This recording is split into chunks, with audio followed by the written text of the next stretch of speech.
I am Ferdinand Marcos, and I am the President of the Republic of the Philippines. I stand today on behalf of 110 million Filipinos. Hello people, hello words, and hello Philippine. It's me again guys. Nakikita nyo ba yung nakikita ko? Siyempre, si Senator Padilla po yan at sa loob ng Senado.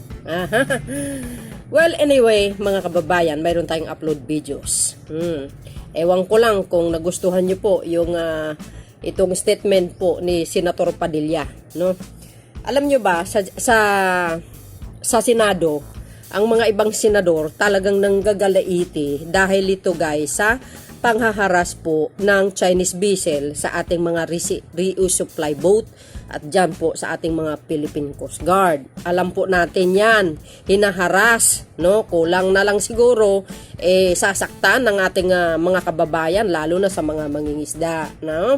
Ayaw na ayaw ng Batsyang Chinggos na dumadaan tayo na kung tutuusin pag-aari po arsakop po ng ating economic zone yan. Ngayon ang mga senador talagang nanggagalaiti sa galit, halos mananapak na. Parang gano'n, no? Pero hindi. Siyempre tayo guys, umiira lang sa ating Pangulong Marcos Jr. is yung diplomatic protest. Ibig sabihin, hanggat maari, habaan ng pasensya po natin, ay magpapakumbaba pa tayo sa mga ganyang nangyayari dahil ayaw po natin ng gulo. Di ba? Hindi po tayo makigera. Ayon doon sa sinabi ni Senator Padilla na wag daw makipag-away sa karatig bansa. Alam nyo ba? Sa mga ibang senador talagang nanggagalaiti sa galit. Pero tanging bukod si Senator Padilla parang cool na cool. Walang paki. Ang kanyang sinabi mga kababayan sa kanyang speech. Yung mga ibang opisyal daw masyadong mainit ang ulo. Parang unahin daw yung food security kaysa daw makipag-away sa karatig bansa. Biro mo yun mga kababayan? Biro nyo ang kanyang statement parang sabi nga ni Professor Contreras si dating Pangulong Duterte talaga namang pro-China. Sa bagay guys, solid supporters ni Pangulong Duterte ito si Padilla. Kaya sabi niya, wag daw makipag-away, unahin daw ang food security. Alam niyo Mr. Senator, ang food security ng ating bansa nakamonitor po ang Marcos administration. Baka hindi mo pa alam, yan po ang number 1 priority po ng ating mahal na Pangulo. Nakikita mo naman siguro yung pagtaas ng bigas ng bahagya to the rescue ang Pangulo. 'Di ba? Nakikita mo naman siguro yung pagbibigay niya ng bigas libre sa mga iba't ibang region. 'Di ba mga kababayan? So ibig sabihin hindi kayang pabayaan ng ating gobyerno sa sektor ng pagkain. Kaya nga niya nilagay ang bagong new secretary ng DA ay to monitor sa mga kababayan natin ng mga magsasaka which is ang food security. To the rescue ang Pangulo, hindi niya kayang pabayaan. So hindi mo pwedeng sabihin na unahin ang food security. Naku, ano ba yun? Wala na ba tayong makain? Kulang na kulang ba? Hirap na hirap? Wala nang mabibili? Alalahan na natin ang unemployment rate ay bumaba. Ibig sabihin, marami ang nagkaroon ng trabaho para sa kanilang pamilya. So, paano masasabi, unahin ang food security? Sus, Maria Joseph, dyan lang pa sa palengke namin sobrang fresh ang mga gulay from the farm. Naka, ang daming tao. Hindi nyo ba alam guys pagdating sa pagkain, talaga namang hindi nagpapabaya ang mamayang Pilipino. Kasi inuuna nila ang kanilang pang-daily needs.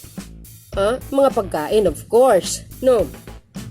Alam mo, sa nakikita ko kay Senator Padilla, kahit siguro nasaktan itong ating mga kababayan dyan, ng mga Philippine Navy ba yan, o Philippine Coast Guard, yung mga nag-resupply boat sa Ayungin Shoal, walang pakialam. Okay lang sa kanya.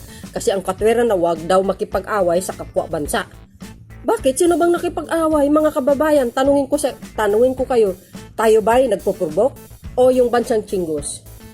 Oh, parang iba yata ang ihip ng hangin ni Senator Padilla. 'Di ba? Hindi po tayo naghahanap ng gulo. Tayo po ang ginugulo diyan po sa Western Philippine Sea.